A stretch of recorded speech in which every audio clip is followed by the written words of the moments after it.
Sally, I think we're ready to rumble. Awesome. Well, I know a lot of you on the call. Those that I don't know, I'm Sally Morgan, Executive Director of the Kentucky PGA.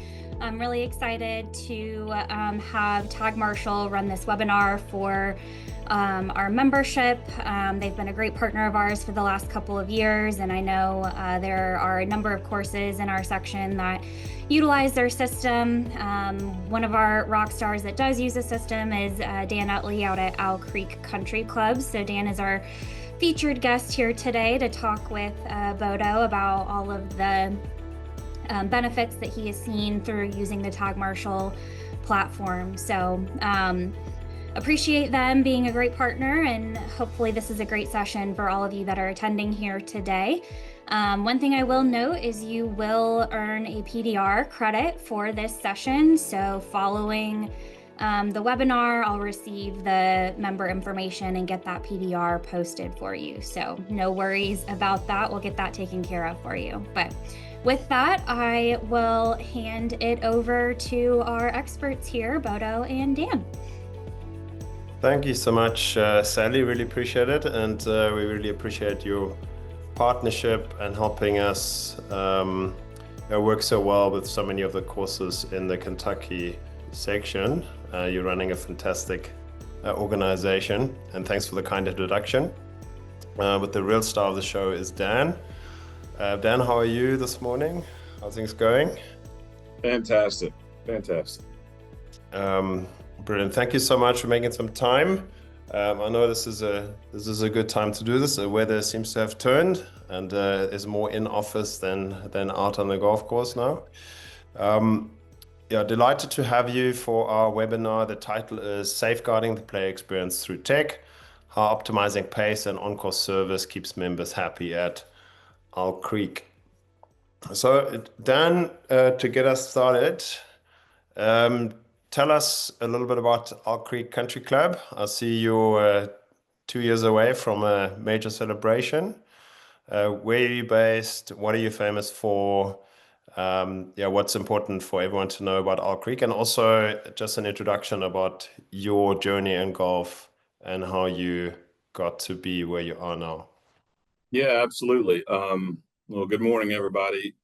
This is my 10th year at Owl Creek Country Club. It is unique in a lot of ways. It is a 98-year-old, 9-hole private club inside of its own little enclave city inside of Louisville, Kentucky. I like to describe it as a private 9-hole playground. It is highly service-based and relationship-based, and our members like freedom, and they like the playground atmosphere, and we try to facilitate that the best we can. Before Owl Creek, I've worked almost every job in golf, I think, from teacher, coach, sales rep, assistant golf professional, professional sports agent, pretty much everything. So coming to Owl Creek 10 years ago was a blessing. It's a fantastic club. The membership is phenomenal, and it's just a really cool place to be. And Tag Marshall's been a fantastic partner in our growth as a club. Fantastic to hear that. I believe you're also neighbors and good friends with another standout and partner of ours, very close to you, and that's Valhalla. Tell us a bit about the connection to Valhalla. So, Valhalla is a few miles away. Actually, one of our members here is one of the owners at Valhalla, David Novak. So, yeah, we've got a tight-knit group of golf professionals and members that are members here and at Valhalla as well. So,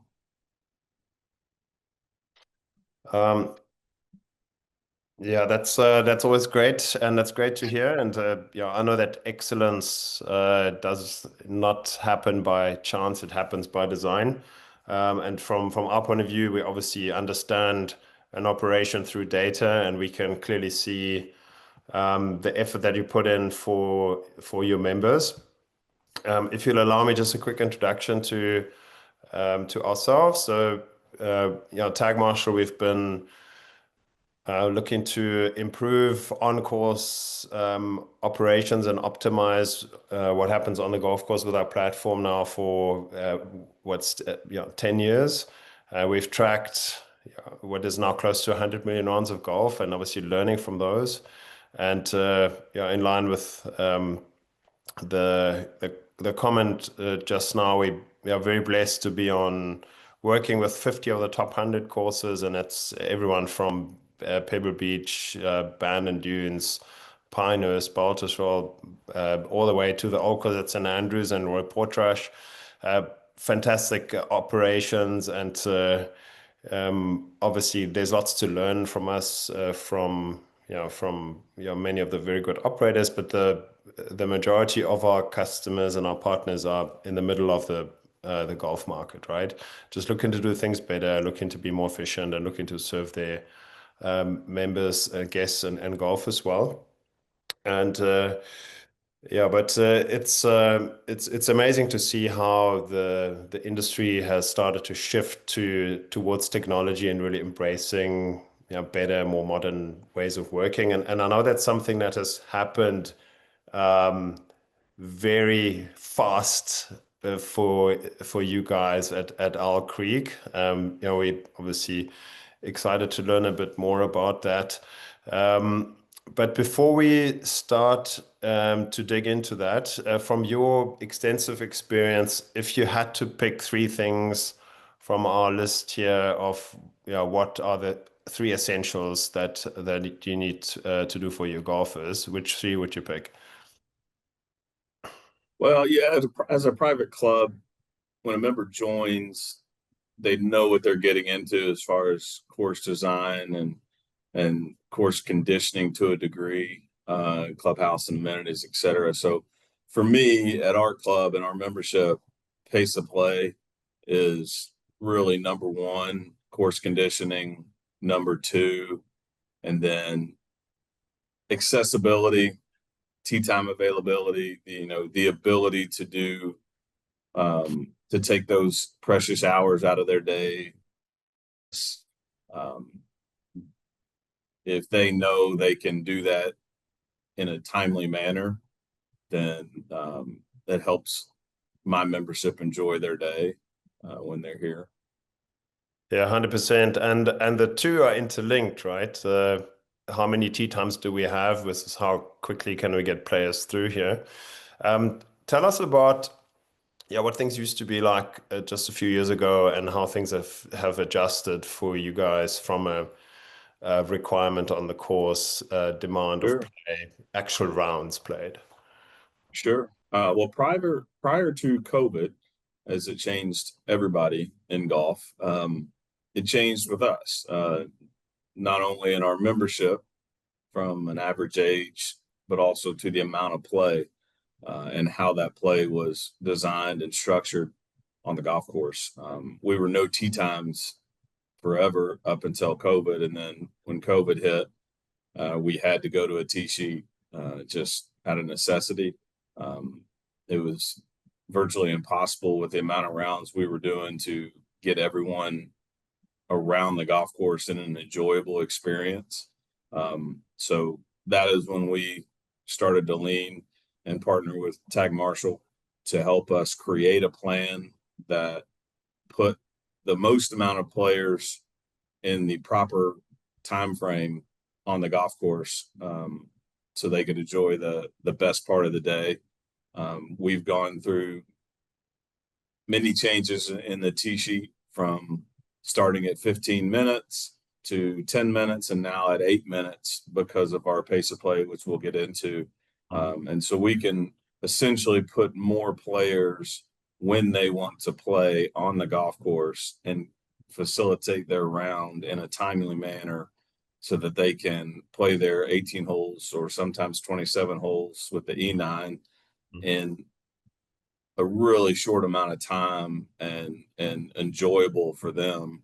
As I've said many times, we don't have a slow play problem. We have a fast play problem. And a 9-hole facility, it doesn't take much to feel like you are extremely busy. And with our routing, they come around the clubhouse quite often. So it can get a little bogged down if you're not careful. And Tag Marshal's been a huge reason for us and given us the ability to create a plan that allows my membership and their guests to really enjoy their day in a short time period on the golf course. Owl Creek is a well-conditioned facility, always at the top of the list.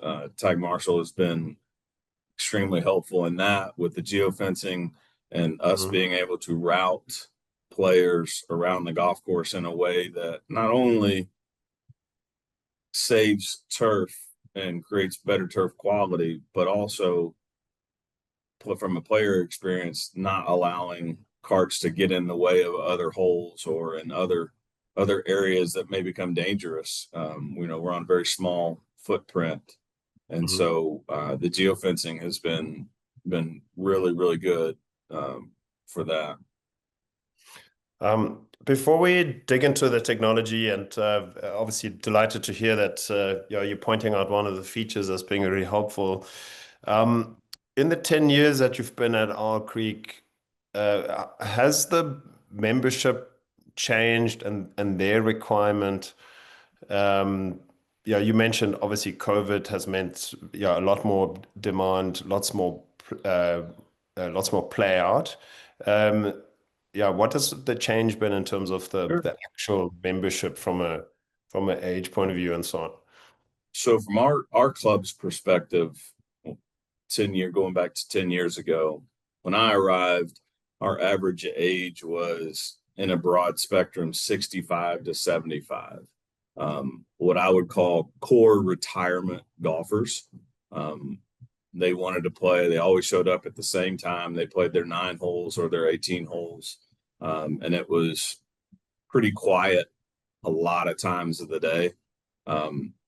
Since COVID and really beyond, our average age at our club now, which I would call full membership, is 45 to 50 and 4 kids. Extremely active social club and random and when they can play, very weather based, very schedule based. If they have a moment, being 45 to 50, I have a lot of members that are maybe high level executives or own their own company and they work quite a bit.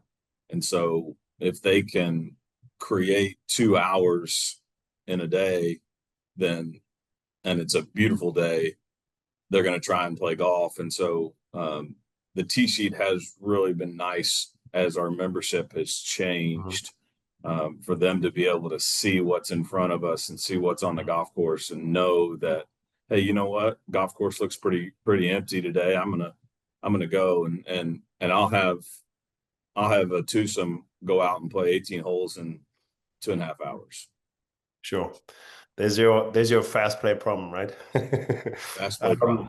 Thank you for the insight and adding a bit more context on Owl Creek. So further to your prioritization of pace of play, you mentioned conditioning is important. Course design, actually, well, it is what it is, right? And at some point there may be a renovation, but it doesn't happen often. Playing partners, who's in my group, interestingly enough, is number 2 for players. Course conditioning 1, playing partners, and then pace of play in terms of their experience factor prioritization. And from the NGCOA's research, that's the National Golf Course Owner Association, 84% of operators are putting that pace and flow of play question in the top 3. So it is definitely important, and for 2 reasons, and you mentioned it. One is play experience, and the other one is, well, capacity, right? Which is one of the foundations of your business. Um, yeah, uh, there's another item of research that I want to dig into, but yeah, you pointed out this really amazing sign and mantra that you saw. Yeah, tell us a bit about that and where's it from? But to touch on that pace of play, I don't think anyone, I don't care if you're retired and have nothing else to do the rest of the day, you don't want to just get stuck on the golf course. And it's one of those barriers to entry and barriers that keep people from joining the game is if you go to play golf and all of a sudden 6 hours later, you're still there. Um, I always tell the story of trying to get a former member's wife involved in golf. And he said, first, she's going to find out it doesn't take 6 hours. And within a month, she's going to be beating me, and that's going to have ruined my life. And he wanted those 6 hours because he needed that freedom, but most people don't. They want to get on the golf course and they want to play in a expedited, fast, enjoyable round. The sign is from Seminole: play well, play fast, play poorly, play faster. Um, no one cares what you shoot. They just care that you get around and you don't hold their day up. And I think that's a really important information and really important um, piece that everyone needs to understand as operators is that no one wants to just sit there and wait. They Sure. want to be able to hit their golf ball, find their golf ball, hit their golf ball again, and just keep moving. And if you do that, golf shouldn't take more than 4 hours. You're 100% right. So, and to your point, so on the right here in this research that was done by the USGA of 1,000 touch points in a golfer experience. So what they tried to find out and working with the University of Wisconsin, yeah, did extensive research, quizzing thousands of golfers, being on site at a number of facilities for extended period, really tracking and understanding everything there is to be tracked about a round of golf. And 1,000 touch points sounds crazy, but that includes booking your round or booking your tee time, putting your clubs in the trunk, driving through the gate, being greeted, getting your cart assigned, whatever it is, right? So all of these are touch points, and they wanted to understand which ones are the ones that can break an experience, which ones are the ones that make an experience, and which ones are the ones that just float along neutral, right? So that we can better understand as operators what we need to focus on. And to your point, Dan, the speed of other players on the course, that's the people ahead of me, is a key frustrator if that's not fast enough according to us, right? So if people are slowing us down and we're delayed, it kills the experience. On the flip side, corrective pace of play actions is equally as frustrating. And corrective pace of play actions in the player's mind is somebody comes over and says, "Hey guys, you're slow, get on with it," right? And players obviously don't want to be called slow, and especially they might feel aggrieved because they've been held up and it's not actually them, or that's at least what it looks like to them, right? And on the flip side, interestingly enough, even higher than conditioning is positive ranger or marshal etiquette or positive player assistant etiquette. So if the player assistant's friendly, that is a delighter because it's so unexpected. And then the last point here is information provided about pace of play, and that speaks to that first point. Other people need to be quick. Well, if I can see as a player that pace of play is important at this golf course, they communicate on their scorecard, via the starter, in the briefing, whatever. The more communication information provided, the more I can see that there's competence and they care about that, the more I can feel safe that nobody's going to slow me down, right? So those are delight factors. Yeah, what are your thoughts around the polar nature of this experience? Yeah, to that point, I mean, I'm a simple person and I use the KISS method, keep it simple, stupid. Yeah. This isn't brain surgery and we're not reinventing the wheel here. Um, my club is very much, as I said, relationship and personal. And so I'll kind of go into where we were and kind of where we are. We greet our members and our guests in the parking lot. We escort them to the golf course. We welcome them. We find out what their needs are just by a conversation. What are we doing today? What do we need? What do you need help with? What can we do to make your day better here? And we still do that. And we still monitor the golf course personally. But what Tag Marshall has done, interestingly enough, when I get a phone call that says, hey, I got this group in front of me and we're waiting on every shot, of course, we're going to go out there, but they can look on their screen and see that they are 36 minutes ahead of pace. And then it calms them down without even having a conversation yet to a degree. We used to have a skipping problem where people would just skip around. If they see anyone in front of them, they would just want to go and go find an open hole. And we still have some of that because we have a fast play problem. But the information, the data is right in front of them, and they know that, hey, okay, I'm actually playing really fast and I've got enough time. They'll be fine. There's 3 holes left, right? It's not that big a deal, but it's one of those boundaries that I have unleashed at our club, again, from the personal sake, because every member has my cell phone, and many fellow colleagues look at me like I'm crazy, but they always are within a phone call of me personally, whether I'm at the facility or not. And the beauty of technology that we use is that I can handle and monitor that information and that call, even if I'm not in the golf shop, even if I'm not at the facility. And it helps to get to that satisfying side of those touch points. A lot of times they just want to be heard.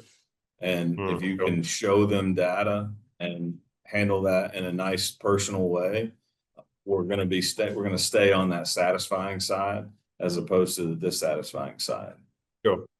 No, 100%. And I would understand a lot of your colleagues calling you crazy. If you didn't have technology in line of sight, it would be a much more difficult baseline for conversation, right? Yeah, absolutely. So let's dig into the technology and the data a bit, using data and on-course tech to optimize pace and the player experience. So just taking a quick step back. So at Tag Marshall, we're creating a data engine ultimately. So this is a platform that helps you understand in real time what's happening out at your operation. And like Dan said, you don't have to even be there, right? I have seen a lot of managers do the party trick where they're somewhere else, they're overseas on a golf tour, and hey, let me check in back on the club. And then they call the pro shop and it's like, hey guys, why is there a slowdown on hole number 7? But aren't you on golf tour in Scotland? Well, I know what's going on, right? So having that real-time line of sight is key, and then having the backroom data, really understanding everything that you can understand around the variables, hole by hole run times, optimal intervals, and so on. And the front end of that system comes in many guises. So we have a walking tag that goes with a walking group, as you would find. I mentioned Scotland now. We have a tracker that goes into the cart and is hidden away. And we have 2 screen options that are portrait, super bright, and obviously provide that interface with the player and gives them an amenity to get more out of their round. And to Dan's point, it also helps them stay on top of where they are in terms of their pace, right? And very often, of course, with a fast play problem, they would see that they're actually ahead and they're pushing, right? So just confirm for me, you guys have an 8-inch screen system, and you're also using some walking tags here or there when you've got lots of walkers out. Is that right? That's correct. So, inside the Tag Marshall suite of options, we use the the GPS 8-inch screen in all of our golf carts, and then we have 8 walking tags that we selectively put out there. Either that be a known slower group or just a group inside of some areas where we want to make sure we're getting the right data for how that pace is going. We're roughly 70% riding, 30% walking. And again, that's a little weather-based, but as we get out into the fall and in the winter, we'll have a lot more walking groups. So we will use the classic tags for those walking groups to just get good data and to know where they are on the golf course. Yeah, I think, yeah, to your point, it's key to have the ability to track walkers too, because it's a fantastic way to play the game, right? You want to encourage that, but it makes it difficult if you don't have line of sight. So that's why, yeah, we made sure that we can get everything on the screen. And Bodo, to that point, one more point is that, again, this is a playground. And so junior golfers, once they pass a playing test and a rules written test, they're allowed to play the golf course at any time of any day. So, and we allow fivesomes. So, I mean, like I said, we need that data, and we need that data on groups that would be known as trouble spots potentially, to just confirm. No one cares what I think, but if they come out and someone says, "Hey, I've got 4 kids and you know they're holding up play, and I've got data that shows that they're playing 9 holes in an hour and 45 minutes," I've got some information to have a conversation with now. Yeah, yeah, 100%. And yeah, again, another manager might say, "Are you crazy? How are you allowing fivesomes? Like, you're creating an impossible scenario." But it's you can manage it because you have a toolkit. Tell us, who have you got dialed into the system? Who's looking at it? How do they use it? And maybe also talk to the T-sheet integration. So the whole professional staff has access to the background of Tag Marshall. It stays on our golf shop POS daily. So it's always a toggle away for looking at where the golf carts are, what's going on, how the flow is working, if I have some trouble spots. I've got one main assistant, Chris Smith, who's heavily involved in the Tag Marshall and managing this data and making sure that it's built and it's working how we need it. The integration with the T-sheet and with our Golf Genius and with our events has been tremendous. The ability to go to live scoring from the screen has just been a game changer as far as golf tournament operations. So yeah, it's a very essential and daily piece of our operation and managing the golf course. That's fantastic to hear. So if this was live now at the course, A little cold today, a little wet. I know. It's hypothetically, right? We know this isn't real, but this may have been, yeah, a Tuesday 6 weeks ago. Yeah, you see at a glance what's going on, right? Right. Give us a 1 minute on the colors and what you/Chris or your team would now do with the information at hand. Well, on a normal day, let's just call it a Saturday, and we've got what appears to be a full tee sheet. As a 9-hole club, we have automatic turn times. So if someone books an 18-hole tee time at 9 o'clock, they get a turn time of 11 o'clock. And it's actually an hour and 50 minutes, so 10:50.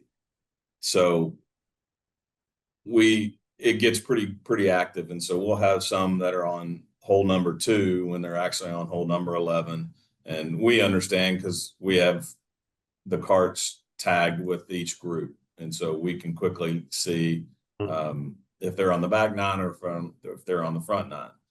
I'm very visual, so when I don't see and I start to see red and the bad colors, then we can quickly and easily see where we are. But then I can dive further and look and say, oh, okay, well, they've only got 2 holes left. They're on 17 and 18 for them, and so it's not as big of an issue. So it's just a lot of really good information, and that's timely, that allows us to make proper decisions on what we need to address. Fantastic to hear. And also, obviously, you mentioned your members have you on speed dial. The T-sheet integrations mission is to bring your T-sheet and your player names onto the map, right? So how Right. is it helpful to the team just knowing who's who out there? So we have Jonas and Jonas T-sheet, and so the integration is great. My outside staff is well trained to make sure that each cart is assigned to the group. You know, when you get in the golf cart and it shows your T-sheet on that 8-inch screen, and it's easy to scroll to whatever group you may be. I have a lot of groups that get here 10 minutes before their tee time, and I have several groups that get here 50 minutes before their tee time. So when they get their golf carts is very essentially disorganized because they show up at different times. So my outside staff is well trained, and one of their touch points is to make sure that that golf cart is assigned to the proper group. And so once I start to look at the map, then I can see exactly where Joe Smith is on the golf course, when he started, who's in front of him, what it really looks like. So I've got that on my tee sheet, but I also have that on a live map that shows me exact position. So Yeah, I love that you mentioned that you're visual. So am I, right? So in designing the original concept for the system, that was really the start point, right? How can we make this very quick in terms of assessing what's really going on? Yeah, and it's great that this is working so well for you. I just want to point attention to that gap time monitor at the bottom. So as much as we're visual, and obviously we've made it easy, and like you can understand, this purple color is a delayer. The orange groups are delayed. Everyone who's green is good, right? And red might be a group that's out of position, but they're not impacting anyone behind them right now, so less of a crisis at the moment. But we can also see the gap time between groups. That is more of a sort of linear way of looking at it. And yeah, interestingly enough, we've learned that from tours, right? The tours, they have very strict gap time rules, and that's how they want to look at it. Not visual at all, very data and tabular way of looking at things. And the simple reason for them wanting it that way is that because they're at a different golf course every week, right? They don't necessarily need to understand or care how the golf course winds in on each other and so on. They want controllables, and for them the gap time is key. And I know everyone has a different way of how they like to work with it, and that's another reason why our team has actually worked on a way to set up the interface in a modular fashion. So let me just jump back here. So all of these round information, player, tee sheet, hole times, those are modules that you as a manager can pull up, pull down. You can kick it out. You can add a different one, right? So you can create an interface that works for you. And somebody that's director of golf may want to see something different to somebody who's a starter. Or somebody who works in food and beverage, right? So we can really simplify this, or we can give you all the bells and whistles depending on what matters to you. Because every golf course is different, and everyone wants to work with that in their way, right? no, exactly. And that gap time monitor, just to your point, you know, everyone knows their facility from an operations standpoint. And I have a golf course that under normal circumstances, 1 and 2 are a very difficult start, and then 9 is also a very difficult hole. It's our basically 3 hardest holes on the golf course. And so by looking at that gap time, you'll see that those holes typically are going to take a little longer. I have that data, I have that information right in front of me. And so when I see an issue on the golf course and it's on 1 and 2, or it's on 9, it's a different story to tell if I'm talking to a member. Now, if it's on the stretch of 3 easy holes, then Sure. we'll have a different conversation. But I've got that data, I've got that information that's irrefutable, and that's been a big help. Brilliant. And you made the point earlier that your players know their position, right? So I just, yeah, on the right here, you see basically what the player would see. So this is a player approaching hole number 5 green. That's obviously an example. And they're 3 minutes ahead of pace, right? So somebody's pushing really hard, might be actually too fast play problem. We mentioned it. And this color changes exactly the way that the colors change on the map. So it might turn red, it might turn purple if they're starting to delay, or it might actually be orange and show that they're just a bit delayed by the group ahead. So they know what's going on. And also, know that the course management team knows what's going on. So you can then set up an alert, say, I want the system to pop up a pace alert once you are 5 minutes out, 7 minutes out, 8 minutes out, 3 minutes out. You decide, right? And then it pops an alert open, and the player then needs to confirm, press OK, I've seen it, and then very often that helps with the self-management. And I can just imagine that a club that does where the course is the playground. You've got a lot of members trying to get out there. I'm sure there's also a level of pride in, hey, this is how we do things at Oak Creek, and this is a quick club, right? So a lot of players actually want to be compliant. They want to do the right thing. Are you finding No, that it is. for them? It is. It is. And as I said earlier, that's been a very interesting, outcome to entering Tag Marshall into our operation, is the self-management side of things. When a member, nobody wants to be the member who is the slow member, right? No one wants to be the slow player on the golf course holding up the golf course. And so without ever having to have a conversation, the reality has become they see the screen and say, oh, we gotta pick it up here, guys. They're not looking behind to see if anybody's waiting on them. They're seeing their screen and saying, oh, all right, we're not in a good spot here. And they start doing it themselves. So that's been a very nice, unexpected outcome for us. Great. Yeah, there's benefits to self-policing, but also peer pressure, right? Yes.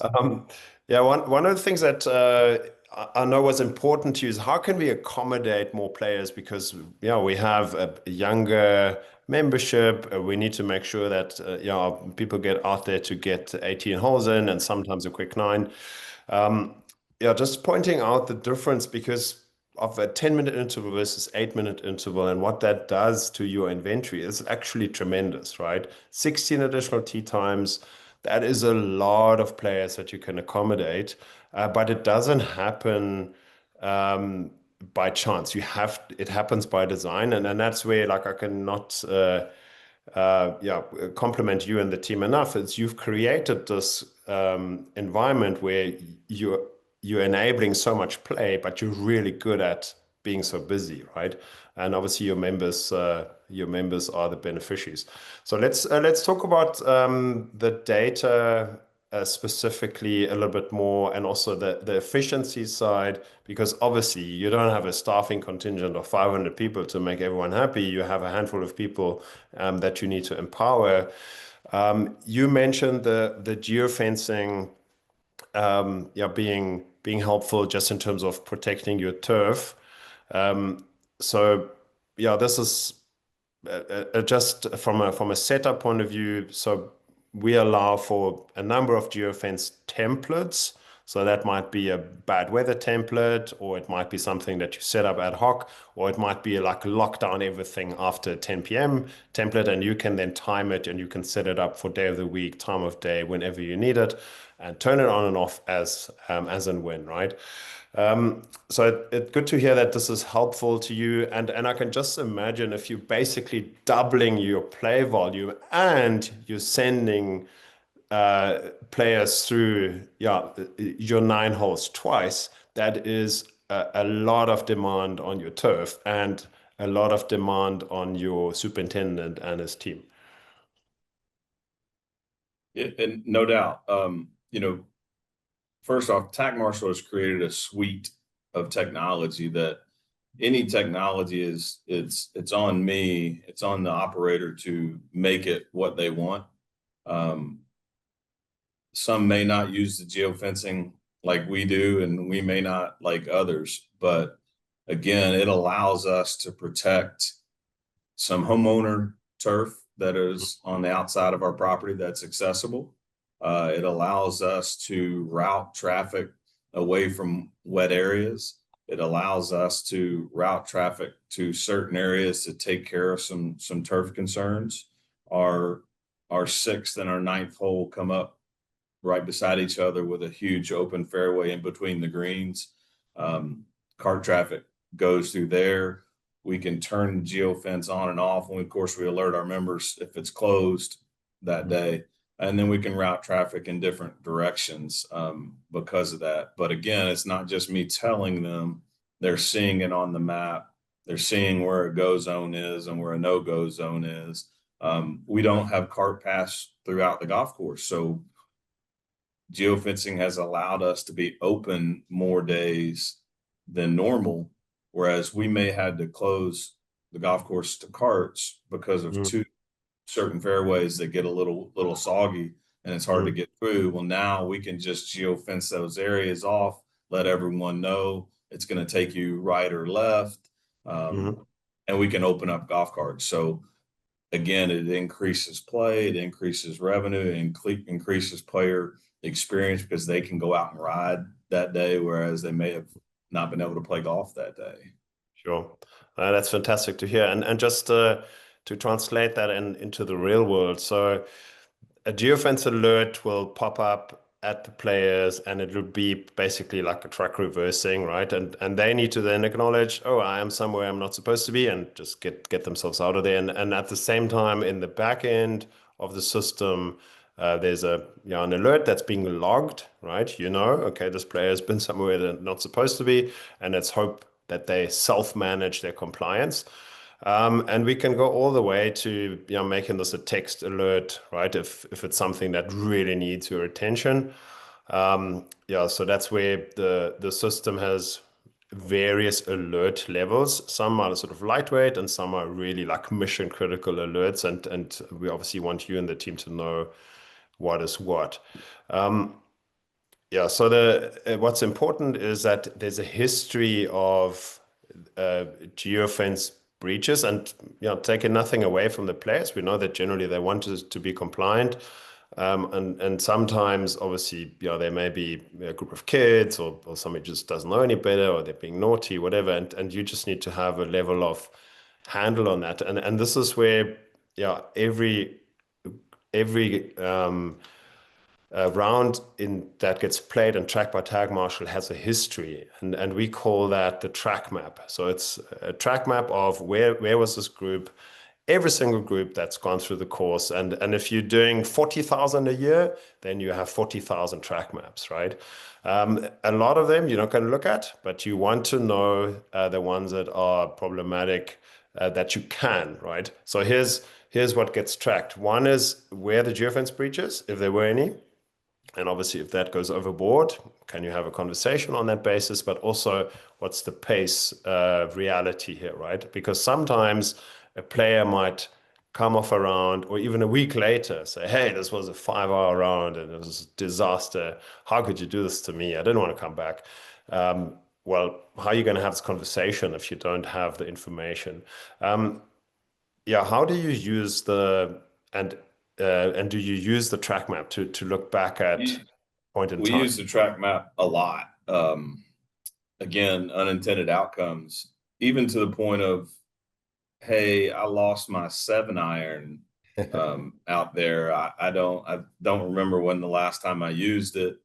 I've got a very small staff, And that's that information coming into me, who I want to satisfy my member and find their 7-iron, is used to be troublesome, because I'm like, I mean, how am I going to find this on all the acreage, you know? And I can go to their golf cart and I can see that where they were, and I can come pretty close within 5 minutes of finding that lost club, and now we have a happy member. It allows me to, when I see maybe I have a damaged golf cart and I know who was in that golf cart, I can see on this map probably where that damage occurred, and I can actually go find and see if I see cart marks on this location. I see we have a residential community, so I see who has taken the golf cart off property to grab something out of their house, you know, and again, it's very personal. I may send a little joke in text to the member and said, you need a drink, or, you know, and they're like, oh, I'm stopping in. And, you know, they know that we're tracking and we're watching. And so again, you get that peer pressure and that self-management where they know they got to keep it moving. And it's a really, really nice tool to see that from every cart's perspective, for their pace, what are they doing, you know. And I can sit down with a member and say, you know, you may lose some time right through here, because I see you're just going back and forth. And so it's a lot of data that is, again, any data is useful, and it's up to us how we use it. 100%. That's great to hear. But yeah, I also see that, especially if you're serving the same members, they start to dial into the technology and being compliant around it, right? Because they understand what it can do. So one of the items that you mentioned was that yeah, it's you're allowing 5-sims, right? So we have built our T sheet that sort of auto assigns, and there's certain special data points that you can decide that might be a different column that you can add. Do you want to mark this as a member or guest only, or is it a first-time player, or is it a group of kids, or whatever you want? You can call it that, and obviously we can extend that, and we can say not only going to be allow 5-sims, but on this special day we're even going to allow 6, and you can set it up. It has that flexibility. It's probably more flexible than most T-sheets out there, but yeah, we know that some golf courses are very open and flexible how they want to accommodate their players, and we need our system to do the same. One of the items that's also key, especially when it comes to member management, is creating a baseline of data information on each individual player, right? When do they play? What is their pace profile?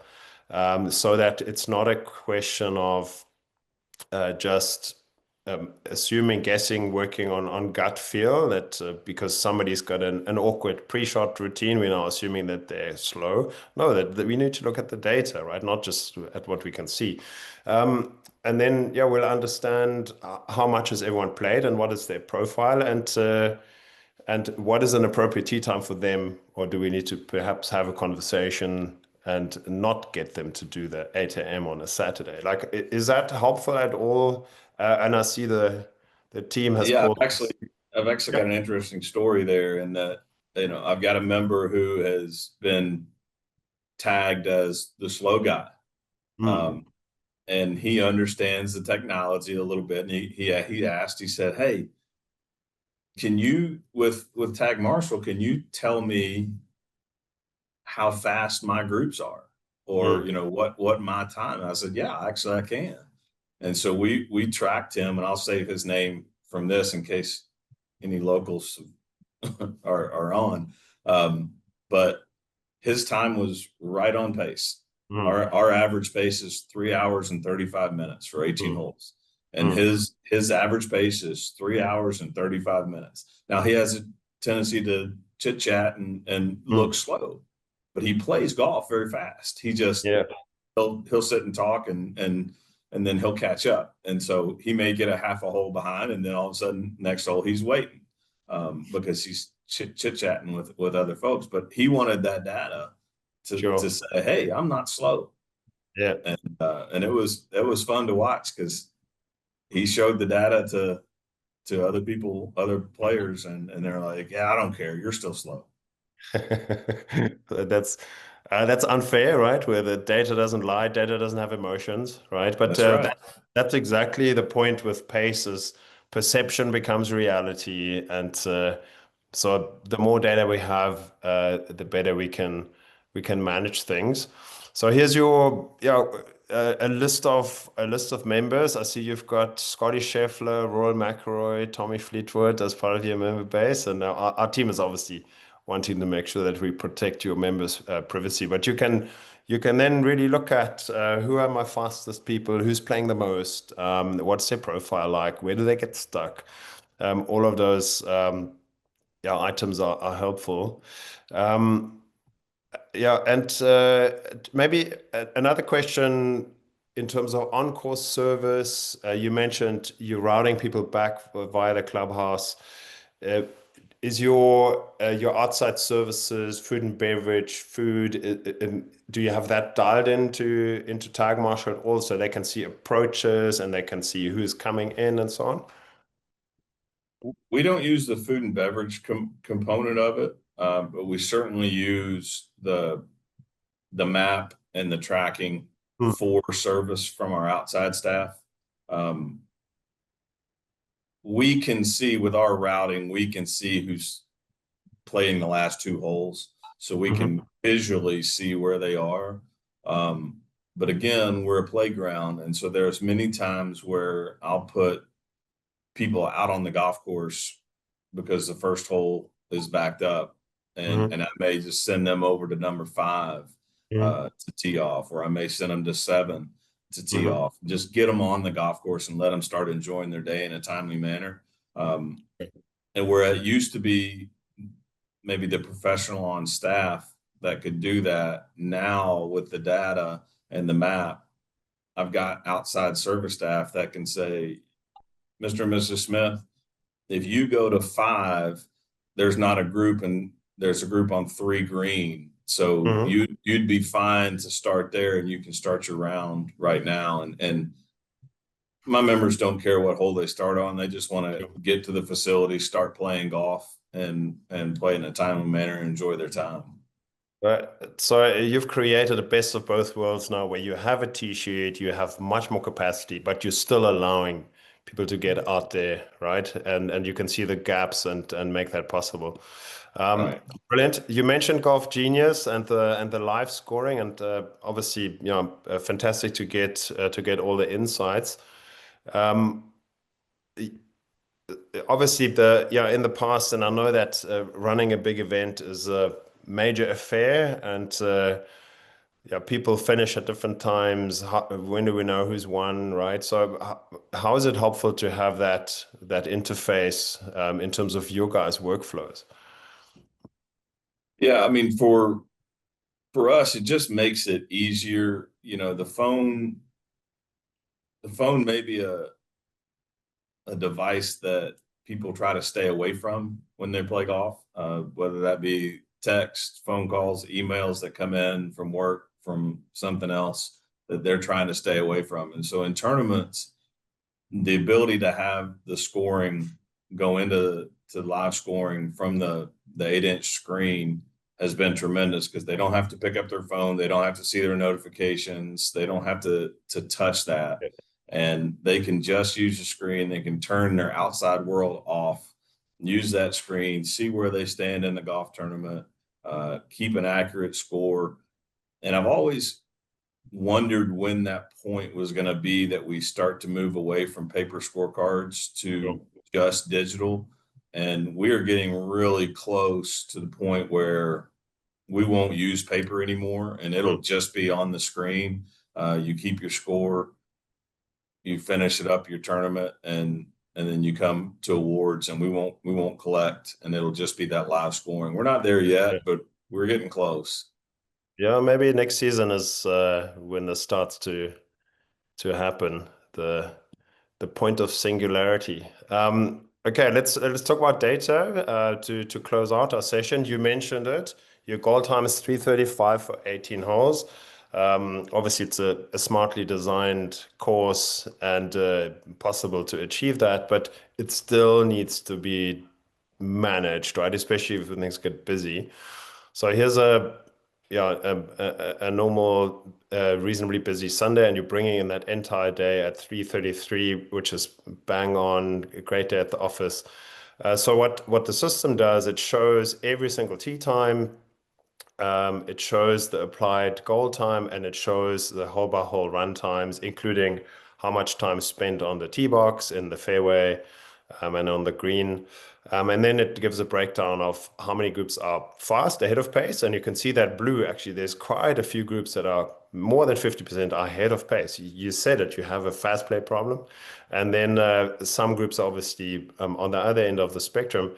And then you get your average here in the data. But yeah, it really is about getting on top of the groups that impact others behind them quickly, and so that either they self-manage or you maybe reinforce where you have to. But to what extent is the data and looking at that back end helpful to you guys?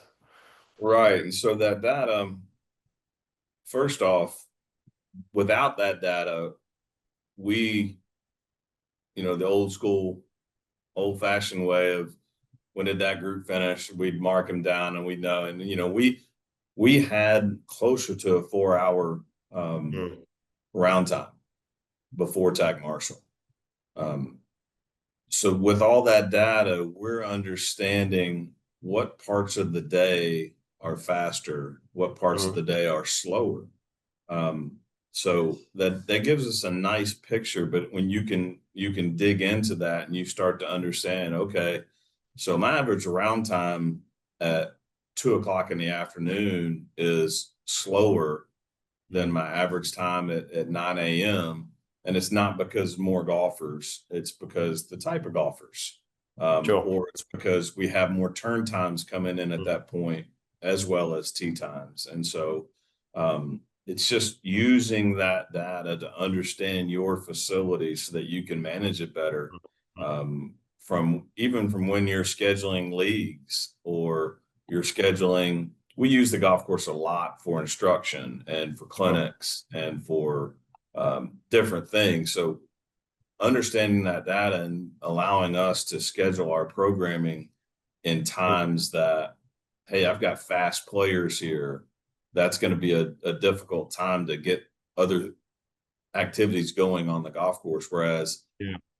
at this time, I'm going to have no problem taking 3 ladies or 3 juniors that are beginners and they're Mm. doing the course test, right? And I can put a tee time in and feel very confident that we're going to get around inside of that area of where that pace is at that time. So, and I'm a little bit of a data geek. My assistant Chris is a bigger data geek when it comes to that. He's been very helpful in kind of bringing that information to the forefront. Brilliant. Yeah, that's why we often find that, Dan, is that not everyone needs to be a nerd, right? But if you have somebody on the team that likes to understand things and likes to dig into data and understand your operation on that basis, go and make them the champion, right? And empower them. So it's great to see that you have found a hero like that, and obviously the rest of your team is dialed into. But you've brought in your season basically May through September in 3:29. 44 seconds. That is a fantastic result versus your goal time, which is already quite tight. And especially given that, what you said is that you used to be much closer to 4 hours. So that's a huge gain. Also, given that you're playing so much more golf now, right? So, to your point, what the data shows over the season is what's the run time at different segments of the day, right? So, your 7 to 8 a.m. is actually 2 hours and 6 minutes, which is super quick. Then you have your 9 a.m. to 10 a.m. That's where you're getting closer to the 4 hours. So you can now see, hey, that is the time that we need to pay attention in our management. And then later afternoon, yeah, things speed up again. You now have certainty. Well, the system will take care of things. We can do other things that are more meaningful. And then you drill down in the day of the week. When do we need to allocate more resources? Sure, anecdotally, you know that, but obviously helpful to have a certainty around your planning. And yeah, again, well done on being so on top of it. One of the and this is really just this is the reality of golf. You have a small percentage of groups impacting yeah a chunk of others that they might delay. And in this case, it's not a big delay, clearly, right? Because your average round time is coming in at faster than goal time. The majority of your play is perfectly on pace. But I can tell you that when we start tracking data at a course and they're only getting used to the program and working with data, we very often see that it's 10 to 12% of groups that are impacting others. And this impact then goes into 70% of the golf course, right? And then over time, that gets dialed back. And it's only a small percentage of groups. And it's obviously that means, okay, there's real line of sight, there's real intent um, to stay on top of things. But and on the pace distribution side on the right, where we're seeing how many of the groups are coming in way ahead of pace, and you've got 24% coming in 40 minutes faster. There's your fast play problem, right? Right. You need to make sure that these guys don't push into groups ahead and saying, "Hey, you're slow," and or call the clubhouse over it. And then you have your other more yeah, sort of mellow players as well, right? You need to, how do we balance things for everyone given your ambition that this needs to be a playground? So the more data you have, the better. Breaking down the hole by hole run times, dialing things in to be as accurate as possible, very helpful, including what's the halfway house, right? Sometimes losing 5 minutes, 8 minutes at the halfway house really impacts the back nine. So the more you know, the more you know. I have to keep us on pace here, Dan, because um, we're tag marshal, right? We need to finish our group and our round on pace. So maybe the last sort of sentiment check from your side. Thank you so much for your time and the fantastic insight on how you have made things better at Owl Creek. What are the members saying about the tech and how things are run now versus before? Well, at the end of the day, our job is member satisfaction. Mm, And the more information that we have to create a decision or to create a plan that enables and that can help lend itself so that they can be satisfied with their pace of play and with their experience at the facility that day is important. And with all of this data, just even the smallest example, and I've got a member that wants to play fast, and my members are flexible. And it used to be they'd come out at 5 o'clock at night and just be able to fly around and play 18 holes in 2 hours. Well, now that's 8 o'clock in the morning. And they're flexible enough to do that as long as I can give them that information and say, well, look, our average round from 8 to 9 is super fast, but average round at 5 is no longer, fast. And every facility has shifts and patterns. And with the data, I can use that to help create a better experience for my members and guests to enjoy their time at the facility. And we talked earlier about the tee times as we've kind of gone through a 15-minute down to 8-minute. At first the board and the membership were like, 8 minutes. I mean, that's pretty tight. And we have the information that shows, hey, not only are we playing faster, but more people are playing faster. And I'm now able to get 4 to 8 golfers in an hour time frame that's more important to them than shifting them to a point that they don't want to be at, and they're still able to play at a reasonable pace. Honestly, I wish it wasn't 3 hours and 30 minutes. I'd like it to be a little slower, but Sure. uh, it is what it is. And Yeah, you know, we juggle a lot of balls here, and sure. the the ability to do that, it's kind of organized chaos at times. But Tag Sure. Marshall is the partner that allows us to truly work that plan and it Yeah. not feel chaotic. Because I may have a single, a twosome, a fivesome, a foursome, three walkers. You know, it's just a lot of everything. And Mm, the system really, the technology just really does a lot of it for you. mm. And it's just been, it's been a can't do without. Fantastic. No, it's great to see that you're very good at being busy, and your team obviously is successful at providing that all important experience. Um, yeah, I want to thank you for your time. Yeah, here's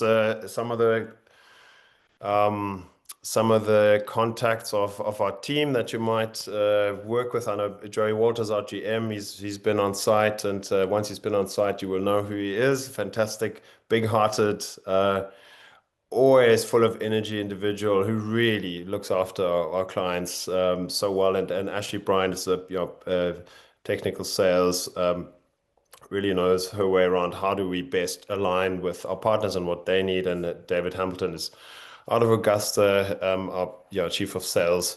So feel free to reach out if you have any questions. Dan, from my side, thank you so much. This was fantastic. I really enjoyed it. Very insightful, and congratulations on the fantastic evolution that you have undergone at Owl Creek.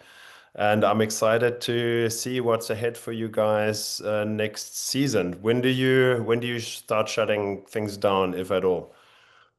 We're a 12-month facility, just weather based. Yeah. So we'll be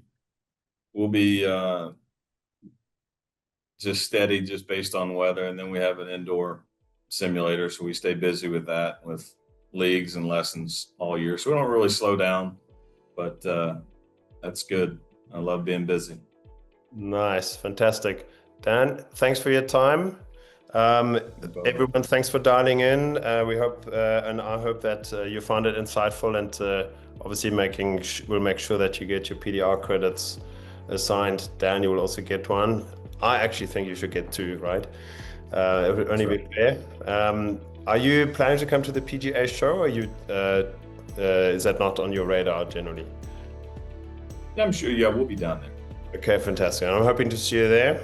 And it's I heard that PXG will be there for the first time, and a few others. So in many ways that'll be indicative of the high watermark of golf that we're all blessed to be part of right now.